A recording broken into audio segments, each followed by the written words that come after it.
کیا آپ جانتے ہیں کہ ابلیس کون ہے اور کیا کام کرتا ہے؟ کیا آپ کو یہ بھی معلوم ہے کہ ابلیس فرشتوں میں سے پایا جاتا ہے یا پھر جنوں میں سے؟ ابلیس کا اسم ذات عبرانی لفظ ہے، مگر اہل عرب اسے بل سے ماخوذ کہتے ہیں، جس کے معنی نا امید ہونے کے ہیں۔ چونکہ ابلیس کو اللہ سے کوئی امید نہیں رہی، اس لیے ابلیس کہلایا۔ اسے شیطان اور عدو اللہ، خدا کا دشمن بھی کہتے ہیں۔ قرآن اس کا ظہور ابتدائے عالم سے بتاتا ہے۔ اس نے آدم اور حوا کو بہکایا اور شجر ممنوع کے کھانے کے لیے ترغیب دی کہ وہ کہیں ہمیشہ جنت میں ہی نہ رہیں۔ جب اللہ نے آدم میں روح پھونکی تو حکم دیا کہ تمام فرشتے اسے سجدہ کریں۔ سب نے سجدہ کیا مگر ابلیس نے انکار کر دیا۔ اس نے کہا کہ میں آگ سے بنا ہوں اور آدم خاک سے۔ اس پر درگاہ کر دیا گیا۔ اس نے اللہ سے قیامت کے دن تک کی مہلت طلب کی، جو دے دی گئی،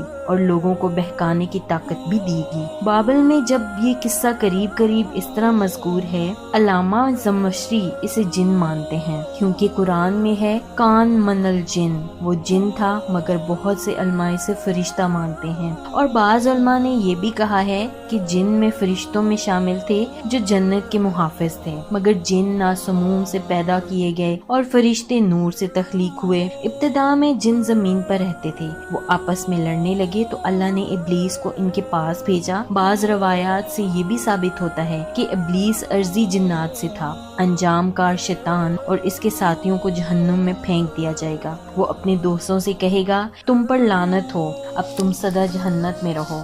شیطان ابتدائے آدم کو بہکانے میں مشغول رہتا ہے، مگر نیک بندوں پر اس کا بس نہیں چل سکتا۔ قرآن میں سب سے پہلے اس کا ذکر سورۃ بقرہ کے 3 رکوع میں آتا ہے، جہاں ابتدائے آفریش اور سجدہ آدم کا ذکر ہے۔ ابتدائے آفریش کے بیان میں سے ابلیس اور دوسرے مقامات پر شیطان کے لفظ سے یاد کیا گیا ہے، لیکن قرآن پاک میں شیطان کی جمع بھی آئی ہے۔ اس سے معلوم ہوتا ہے کہ اس کا پورا گروہ ہے۔ قرآن میں طاغوت بمعنی شیطان بھی جگہ جگہ آیا ہے۔ ابلیس کو عابد کے نام سے پکارا جاتا تھا۔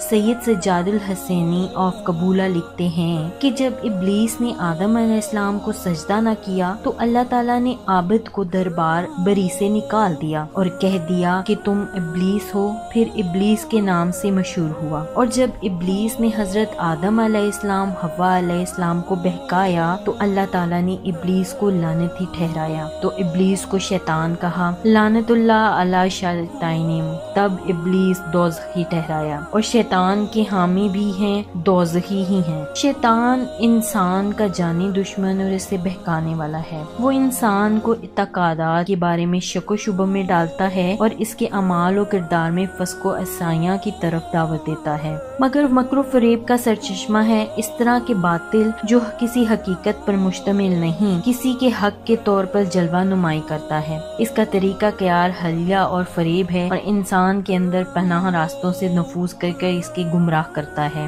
شیطان چونکہ جسم نازک رکھتا ہے، اس لیے وہ انسان کے باطن میں نفوذ کر سکتا ہے، البتہ اس کا نفوذ کرنا انسان کے اختیار پر مبنی ہے، یعنی خود انسان شیطان کو اپنے دل میں جگہ دیتا ہے، ورنہ اگر انسان خود نہ چاہے تو شیطان اس میں کسی طرح سے بھی نفوذ نہیں کر سکتا ہے۔ ابلیس کا آدم علیہ السلام کو سجدے سے انکار کا حسد تھا، جس نے اسے مجبور کیا کہ میری جگہ آدم خاک کو کیوں ملی۔ یہ کار اس کا تجربہ، تکبر اور غرور تھا کہ میں اعلیٰ ہوں، اور ایک سجدے کے انکار کی بات نہیں تھی۔ بات اطاعت سے سرکشی کی تھی، شرک کی تھی۔ ابلیس نے دل میں خود کو رب مان لیا تھا۔ اس شرک عظیم کی بدولت ابلیس تا قیامت رسوا اور لعنتی ٹھہرا اور اولاد آدم کو بھٹکانے کے لیے آزاد قرار پایا۔ اس طرح کی مزید معلومات ویڈیو دیکھنے کے لیے دیکھتے رہیے ہمارا چینل معلومات۔ میرے چینل کو لائک، شیئر اور سبسکرائب ضرور کریں اور بیل آئیکن کو دبانا مت بھولیے گا تاکہ ہر نئی آنے والی ویڈیو کا نوٹیفیکیشن آپ کو ملتا رہے۔ شکریہ، اللہ حافظ۔